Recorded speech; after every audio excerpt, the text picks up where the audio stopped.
is Madam Abda Aisha El Mahdi. Do I pronounce it correctly? I hope. Yeah. Yes. Abda El Mahdi. Okay. Mrs. Mahdi, hope I do it correctly now. Yes, you got it. El Mahdi holds degree in economics and mathematical economics from the London School of Economics and Political Science. Work experience, distinguished work in the government and also in many different institutions, international as well national. I will not tell you more than that because you will see what she's going to tell us. Is a member of the advisory panel of the Ministry of Welfare and Social Development, Sudan. So let's give an applause to her.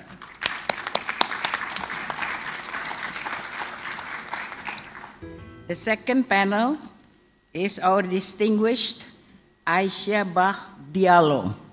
They are all distinguished academicians, and she is known as a champion of women and girls education, is a founding member of the Forum for, oh, what's wrong?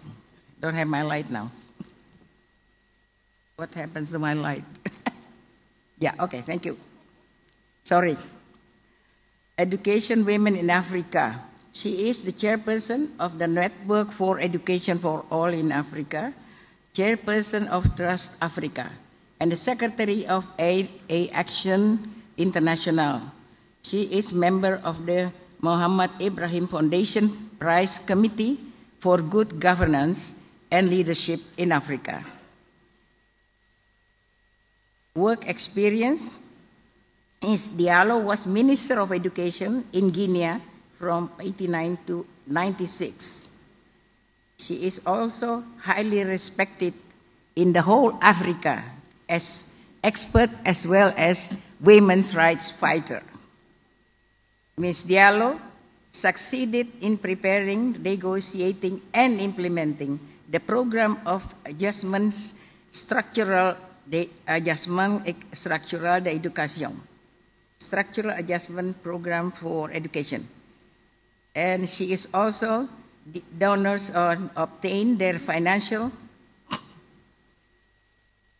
support before leaving the department to join UNESCO.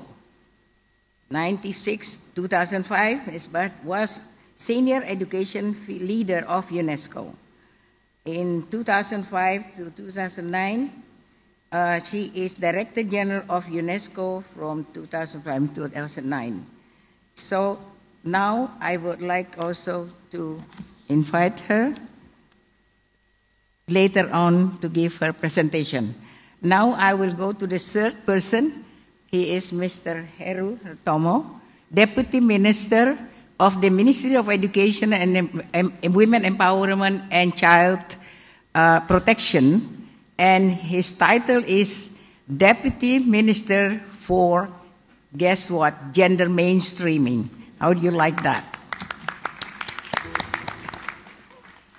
Well, I think I will not go further to tell you who they are, because we are going to talk about women or the position of the Islamic Bank, Development Bank, towards women. Let us see what they say, what the Islamic Development Bank should do, what their attitude should be to women as half of the development agents and half of the development beneficiaries. That should be kept in mind. Now, by this, I would like to start for them to give their presentation. I hope you will enjoy and you learn something from them. Thank you, and I invite you to listen to them carefully and later on ask them questions. I hope we have time. Thank you. I think I'm exceeding my time already.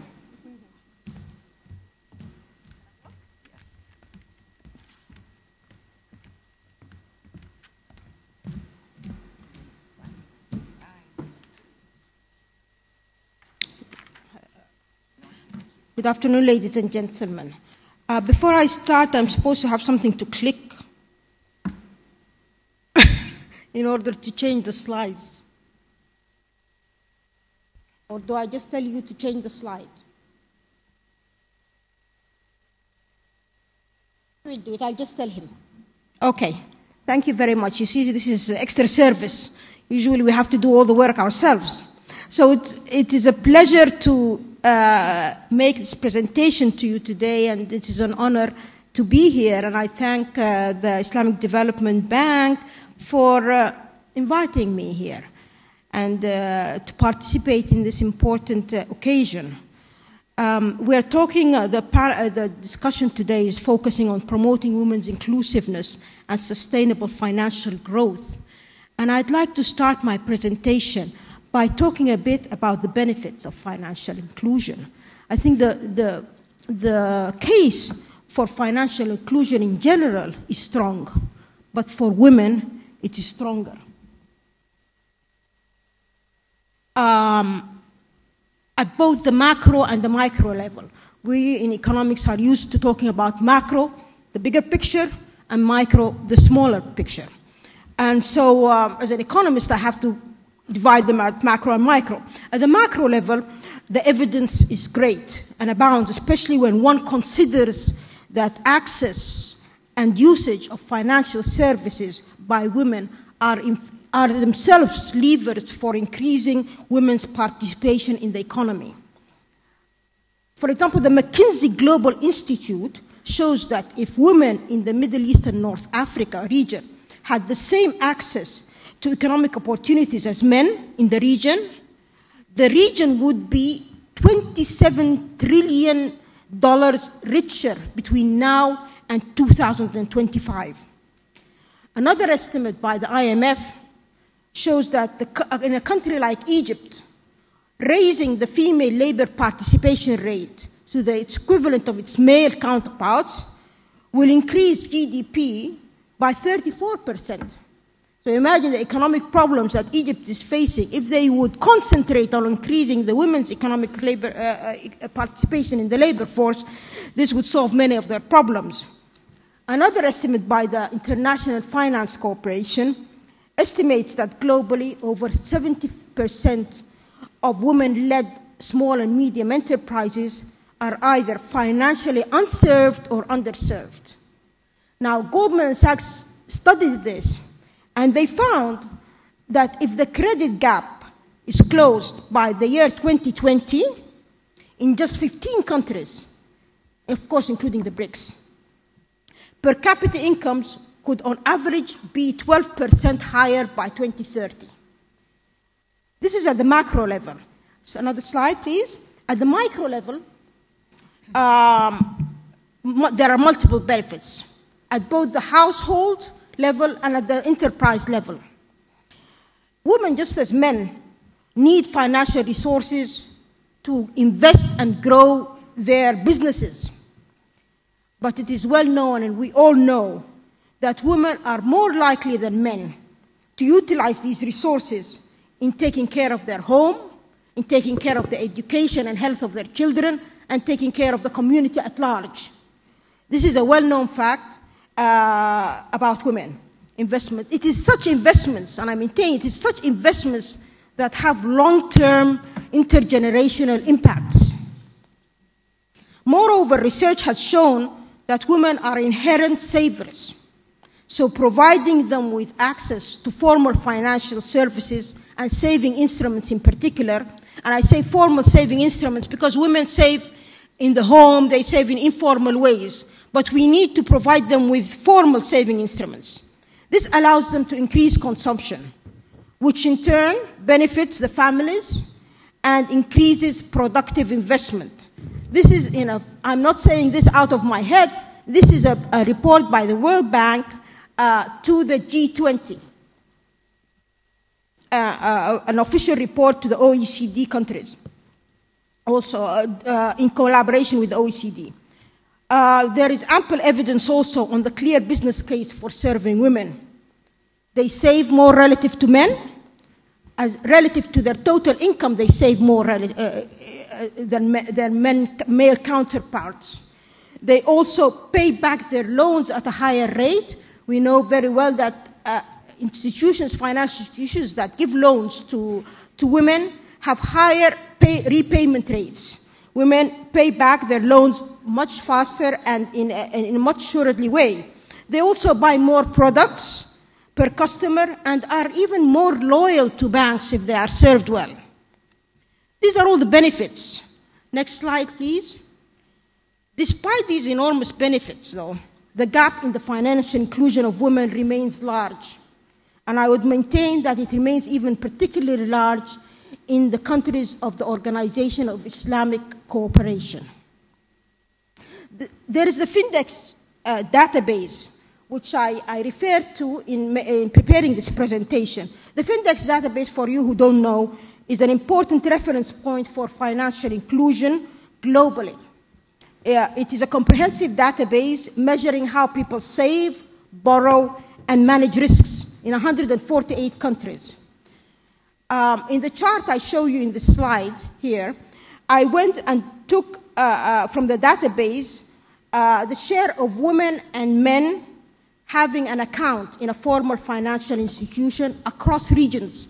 And I wanted to compare, just to give you an idea of the extent of the problem. As you can see in the chart, the Middle East has the highest unbanked population, with only 19% of men and 9% of women having an account in a formal financial institution. Yes, the matter of financial inclusion is a problem in the Middle East for both men and women. But it is worse so for women, because only half as many women in the Middle East have an account in a formal financial institution. Now, if we consider the countries of the Organization of Islamic Cooperation, the OIC, the gender gap is even larger. It is 12 percentage points, because 34% of men have an account in a formal financial institution, but only 22% of women have an account in such an institution. Now, if we consider developing countries in general, the gap is also bad. It is about 20 percentage points between men and women having accounts. But it is even worse for the poor who live on less than $2 a day. This is an important category. For this group, the gap between men and women is even higher. It is 28% between men and women having an account in a formal financial institution. So we see the problem is large at all levels. This is what I wanted to point out. Next slide. Yes, okay, you already have it. Having talked about the benefits and the gaps, I wanted to share with you two initiatives of what is being done to improve the situation with regards to women and financial growth. And there are several initiatives taking place, and I just wanted to highlight two in which I have been personally involved. And one is both are with regards to the Islamic Development Bank. The Islamic Development Bank is probably doing a lot in order to improve the financial inclusion of women. But I want to take as an example of their efforts the Islamic Solidarity Fund for Development. This is an important fund that was established back in 2007 to reduce poverty and build the capacities of human and productive capacities in the member countries of the Islamic Development Bank. But they have taken this fund, they have considered women issues as a cross-cutting theme throughout their work of the fund. And they support financial inclusion through a flagship program to support microfinance. As you know, microfinance is always targeting the economically active poor. So by targeting microfinance, supporting it, they are targeting poverty reduction also. But I was involved in the statutes of the Solidarity Fund, and there they made sure that they are targeting women and youth. As an example of their work, I also became familiar with their work in Sudan. The microfinance support program of the Islamic Solidarity Fund for Development in Sudan has been successful in gearing the sector towards greater financing for women who are economically active. The program aimed at allocating 30% of its financing to women. Last year, when they evaluated the situation, they found that they had overachieved. And they have now found that they have allocated 46% of financing to women, which is quite a good percentage when you consider that all these women, most of them were in rural areas. And they did so through technical assistance, advisory, and lending support. This is one of their initiatives. Another initiative that I'm proud to be involved in is the Women Advisory Panel, which we are all, we know that is organizing this session today. And for you who don't know what a Women Advisory Panel is of the Islamic Development Bank, I have the honor of serving in that panel. It is a panel of 12 women who are recognized for their expertise in their, or leadership in their different fields. And what we do is that we meet in order to give advice to the Islamic Development Bank on how to enhance women's participation in the socio-economic development process. Perhaps one of the panel's most recognized achievements is the prize that was recommended and initiated on by the panel, and the IDB implemented it, is the Prize for Women's Contribution to Development. This was established back in 2006, and the prize is awarded annually to draw international attention to the vital role women play in developing their communities and the world. Each year, the panel chooses a different theme for the prize, and that theme becomes the focus of the prize for that year. Now, in recognition, back to our subject matter, in recognition of the importance of the financial growth of women, the panel chose in its 7th edition the theme, Promoting Women's Role in Finance and Economy. Now, that was in 2012. We focused on recognizing women's outstanding achievements in utilizing their professional leadership and community skills in the world of finance to improve their livelihoods and the immediate larger community. The prize also recognized organizations' efforts. 3 minutes more, please. Okay, I'll just move on to talk about, this is one of the achievements. Another recommendation of the panel was the importance of gender disaggregated data.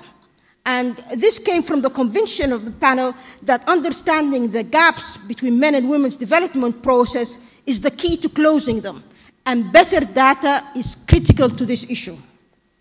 We believe that the IDB has a catalytic role to play in this regard, because by providing better data to policymakers, they are able to improve their policymaking to serve women better.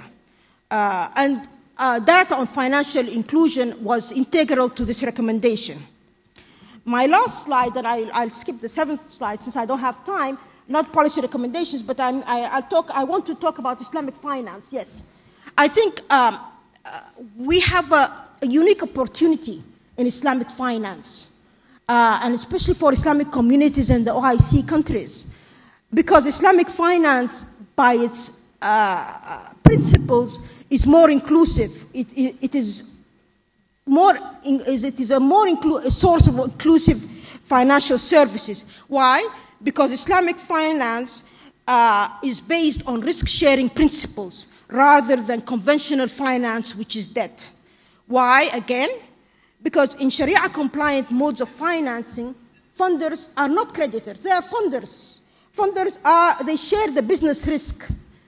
They are in the conventional system, creditors are given a predetermined rate of return, and accordingly they give the loan.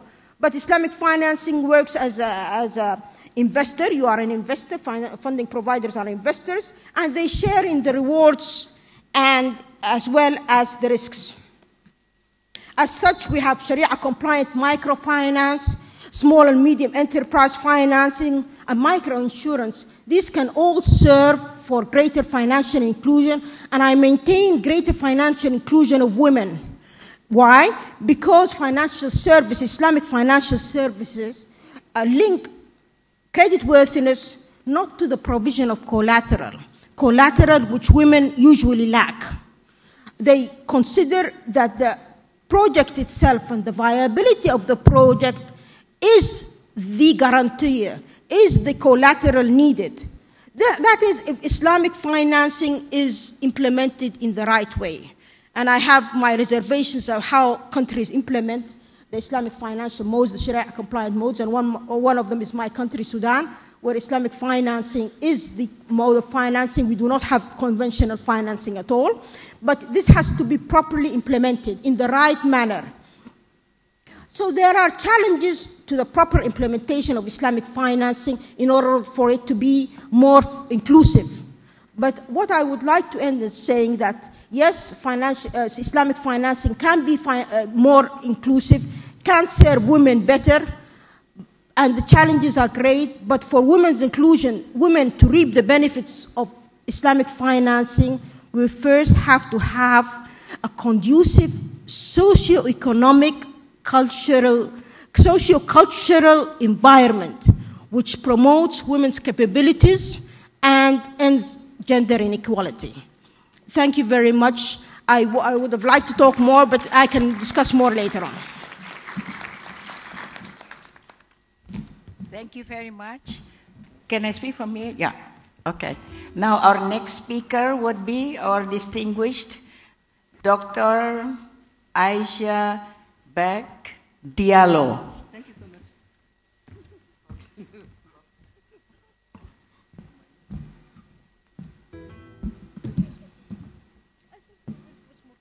Your Excellencies, Mesdames et Messieurs, dear colleagues, thank you, Madame la Moderatrice, for giving me the floor. I have been asked to talk about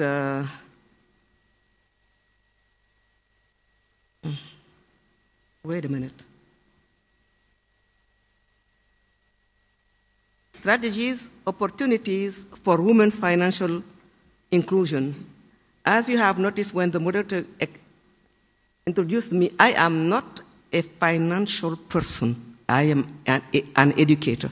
But without education, there is no way you will go through finance. I will start by, my presentation will have 4 points. I will talk about the environment, which is enabling today. Then I will go to gender gap in formal financial services, even though Abda has said it already. The third will be how to close it. And then I will conclude by inviting IDBG to help countries. Next slide, please. If you look at the environment, which is today really enabling, you have the IDB Vision 1440H, within which you have the Strategy 36, which talks about women empowerment. Then you have the Islamic Development Group, which has developed a 10-year strategy, within which you have inclusive social development, where women are central. You have, at the international level, the United Nations Sustainable Development Goals that have been accepted by the whole world in September 2015. And Goal 5 is on women empowerment, gender equality, women and girls empowerment. And to finance development, you have what we call Addis Ababa Action Agenda. Therefore, you see that really today, the whole community, international community, knows that women are key to development. Next. When we look at the state of the art, we know that there were more than 1 billion women around the world that do not have access to formal financial services. And the World Bank says in his Global Findex data, that database, that in 2011, only 47 women had a bank account, while for men it was 54%.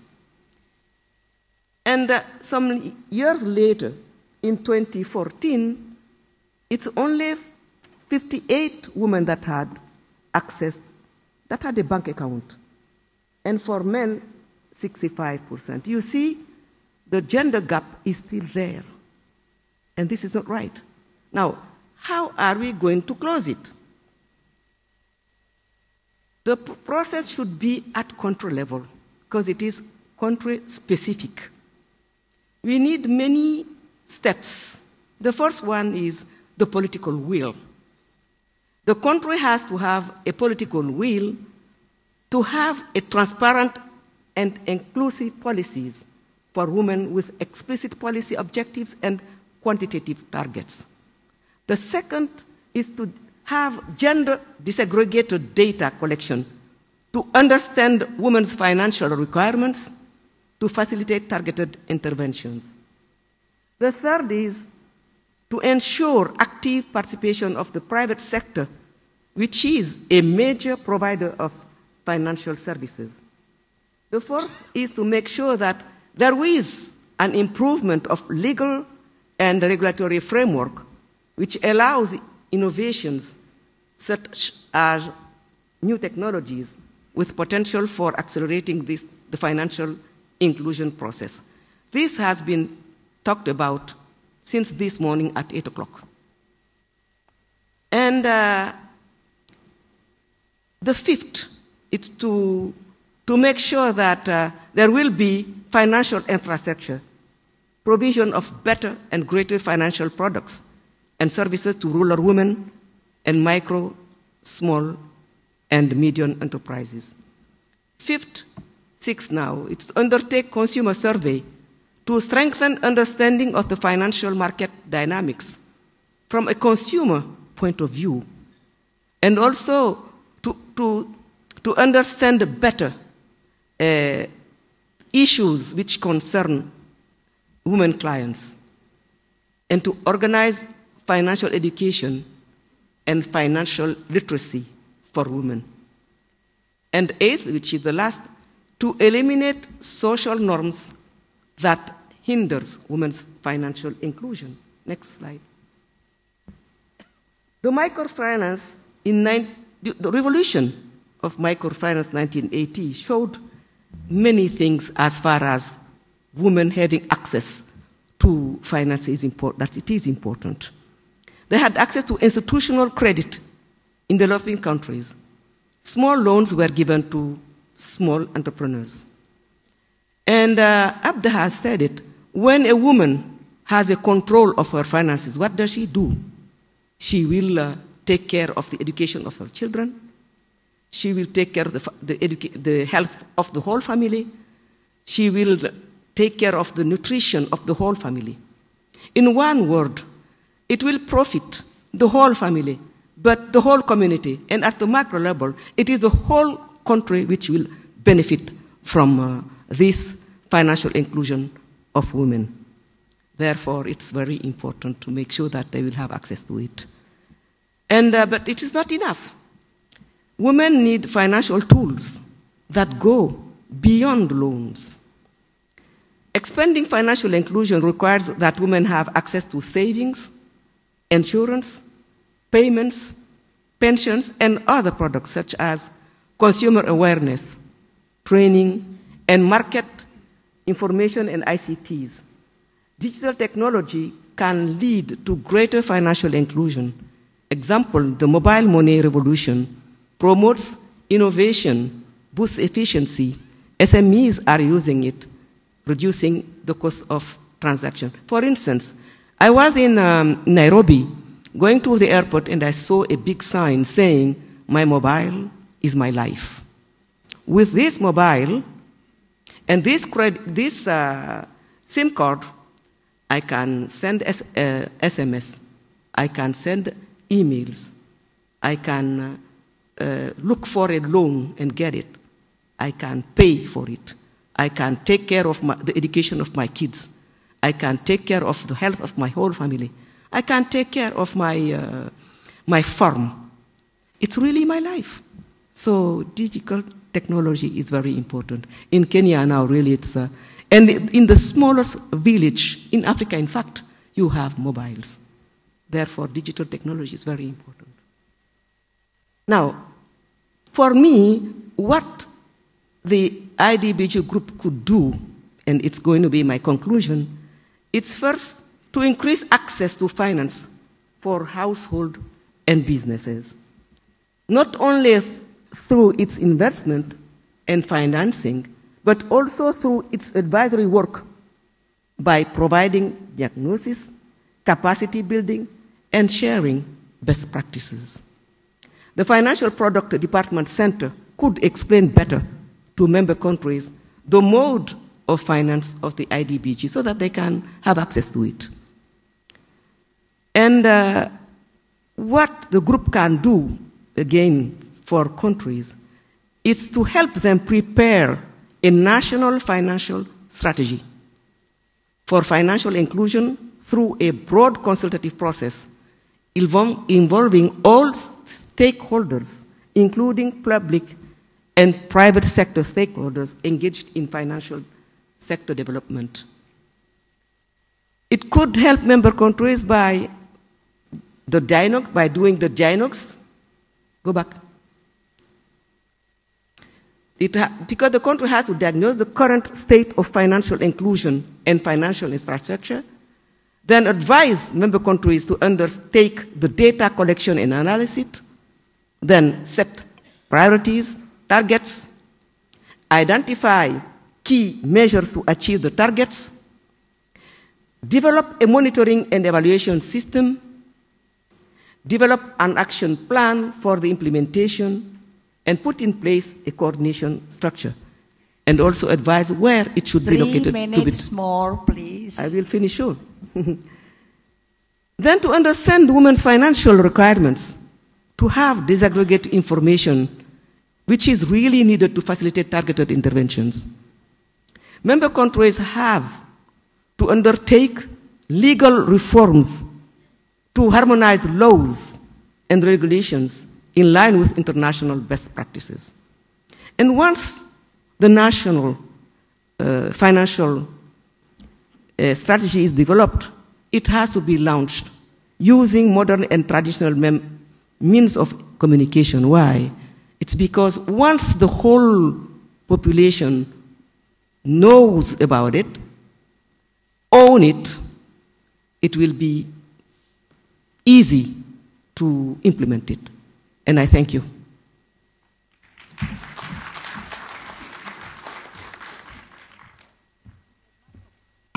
Thank you very much. And now I would like to invite Mr. Heru Kasidi, Deputy Minister. Oh, can you please bring the laptop back here? Close laptop and bring it back. Close laptop. Oh, okay. Yeah. This is yours? Later. Okay. He wants to bring it back now. Thank you. You are so nice. Thank you. Thank you, Mr. Heru Kasidi, Deputy Minister for Gender Equality or Gender Mainstreaming, whatever it is. Let him explain.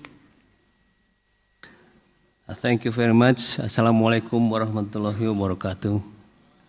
Good afternoon, ladies and gentlemen.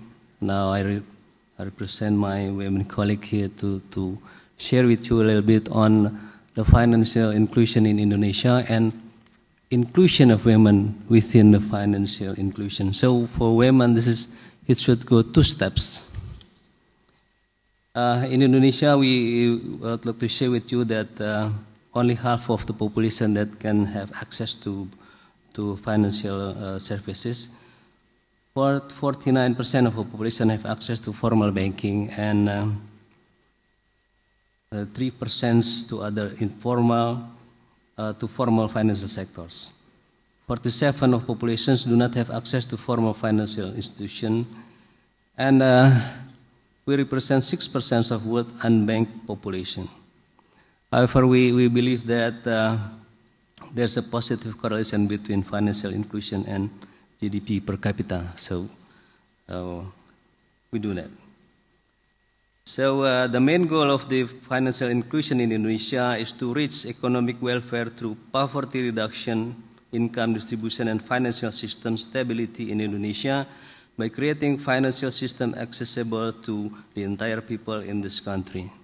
So the target are the poor, productive poor, near poor, and non-poor. And the strategy that we have, there are three strategies. First is social inclusion, and then financial inclusion and economic inclusion. So those of all goes to reach economic welfare through poverty alleviation. So the emphasis is on poverty alleviation. The target of this financial inclusions are them who cannot currently cannot go for saving. So this is the people who cannot save because they don't have money or have their limited, but they have limited access to financial system. And the second one is the people who have no access to credit, and the third is them who have no insurance, and then the needs who needs the remittance, and then them who have no financial identity. So the strategy and the financial inclusions, there are 6. The first is financial education, and second is public finance facility, the financial eligibility for women. The fourth is policy or regulations. The fifth is distribution facility, and the fifth is customer protection. So for each strategy, we could share that the public financial facility includes social assistance, also the empowerment of micro enterprises, and also the community empowerment program. This is exclusively targeted for the very poor segment of population. So this is the basic of the pyramids of the population, in which they cannot have or very limited capacity in reaching the system. The second strategy is financial education, which includes information for the financial product, information on the customer's protection, and also information on the financial management. The third strategy includes eligibility for financing. It includes several aspects, among others are increasing capacity of the populations, introducing the alternative collateral, introducing the simpler credit, and identification of potential clients. The fourth strategy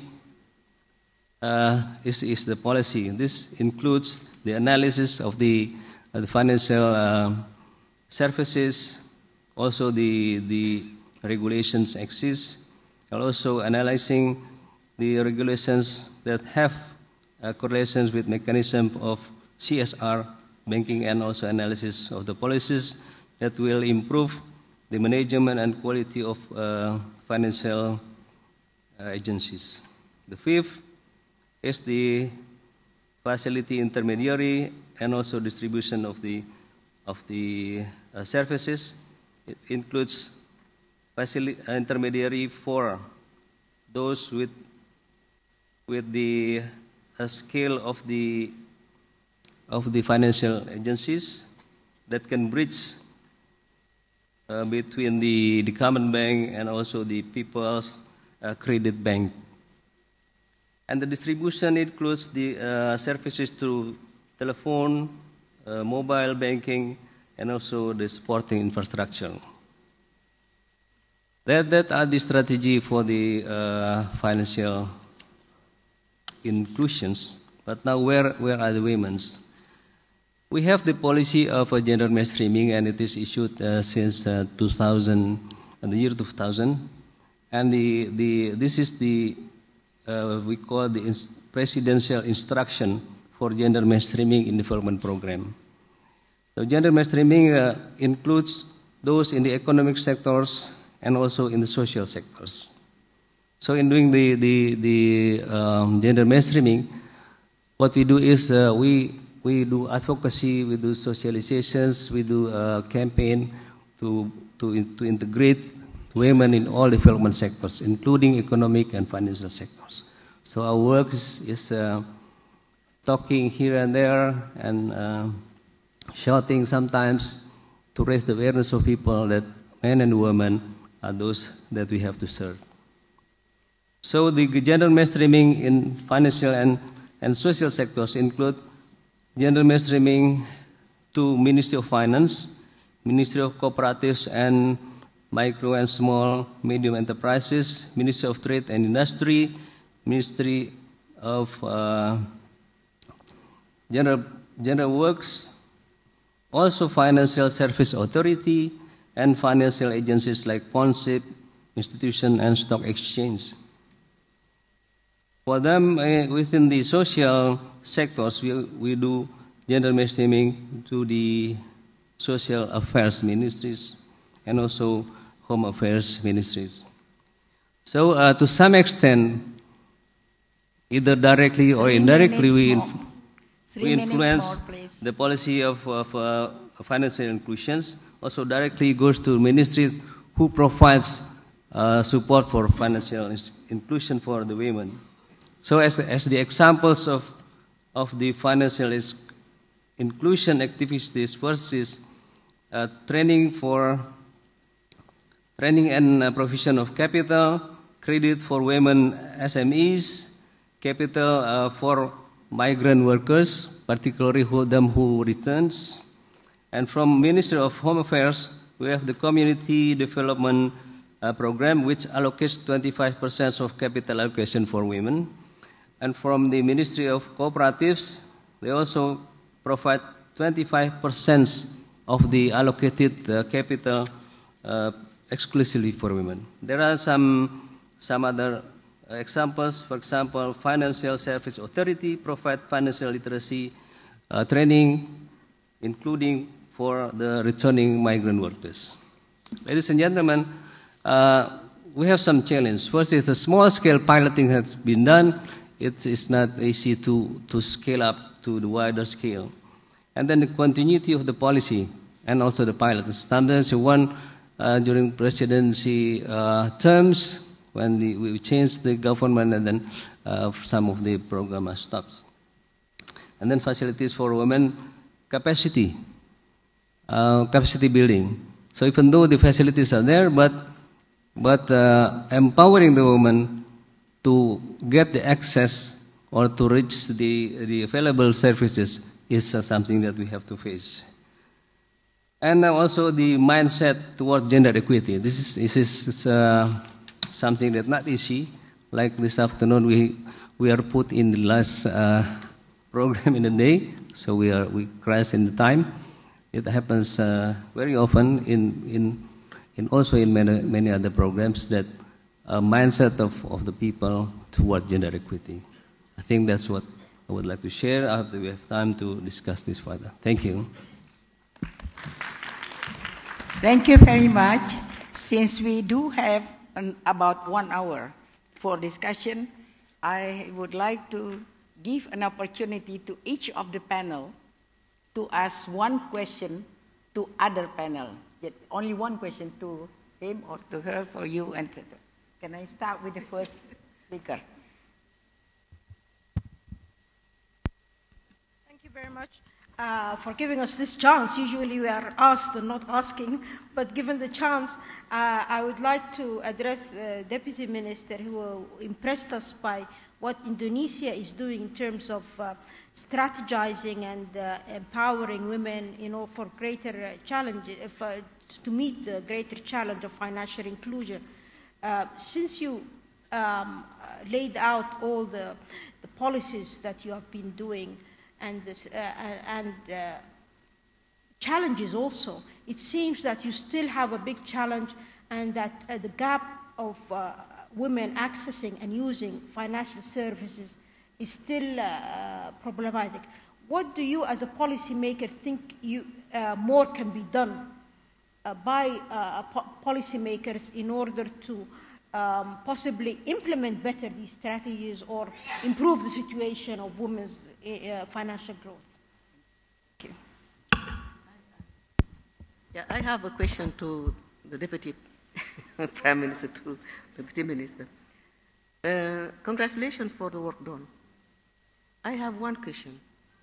And do you have an affirmative action? Let me explain. You have a man and a woman, and you have only one loan. To whom will you give it?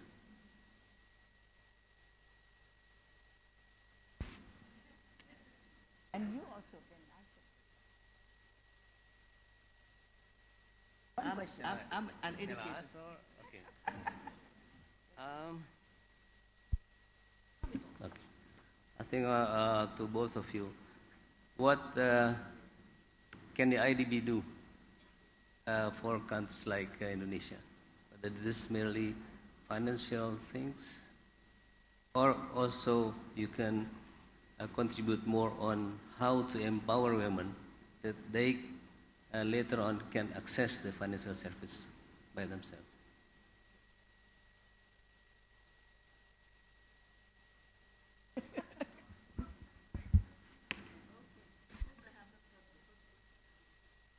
Okay, I'm not. What can IDB do for? I will answer this question on the basis that we have an advisory role. We are not from the staff of the IDB or employed there, but as an advisor, I would like the IDB to concentrate on two issues. One issue is improving the financial literacy and capabilities of women, and integrating this in their support programs and microfinance support programs, but also other support programs they give to countries. Because I think financial literacy and financial awareness is a key problem, is a key constraint facing women. And this challenge is compounded by the mere fact that two-thirds of the population, two-thirds of people are illiterate women. So we need to address this, and I think in Indonesia specifically, I don't know the rates there, but improving the financial education of women and linking this to access to financial services. Because by linking financial education to access to financial services, and at the same time linking it to entrepreneurial education, will automatically improve women's economic opportunities. The other small advice I would like give the IDB is that the IDB has negotiations and discussions with countries when they give their financial support. And this is based on a country strategy paper that they discuss and produce in order to give this financial support. The IDB, in doing this, can focus on ensuring that these countries include women empowerment in general and women's financial inclusion in particular. Thank you very much.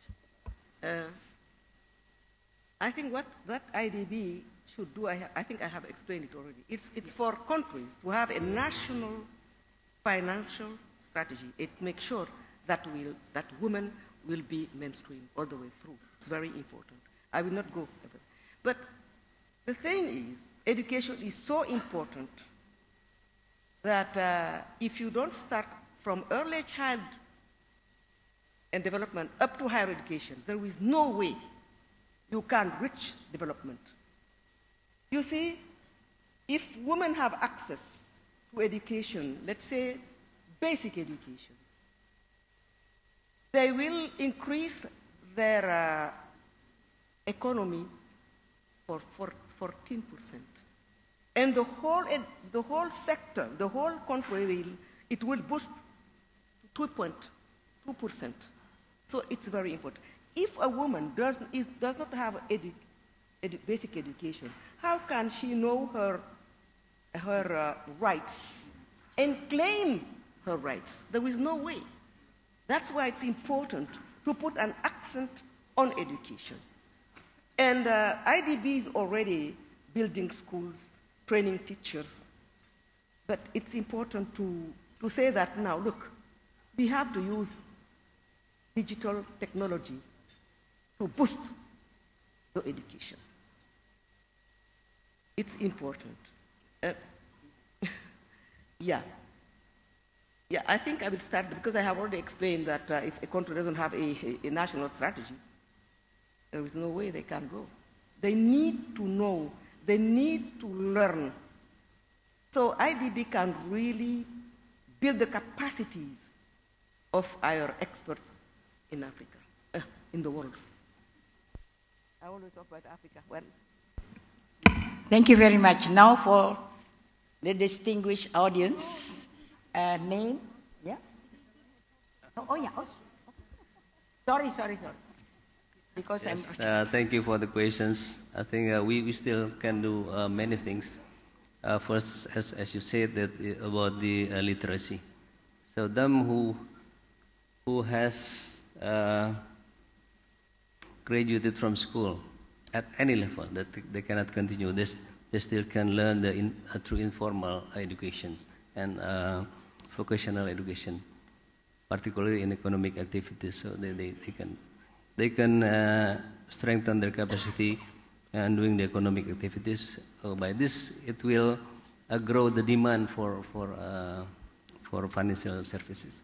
So in our experience, that once the business is getting better, they will require capitals, and they will ask where they can get more capital for their businesses. So this is growing the demands. And also the policy, the tax-hiding policy. We have to have policy that will support more opportunity for the women to have this education, particularly after they left the school. Even though we have, but it cannot reach all the women. And the third is we need to have data, both at national level and at grassroots level, so we know who needs what. By this, government or the local government can know or can identify what the needs that the government can provide, and also to bridge them with the local resources. This is something that we can do. Many other things, but I think this is in our experience that we have to do in short time. And what we are doing now from the women empowerment perspective, that we are campaigning for the so-called the cottage industry. This is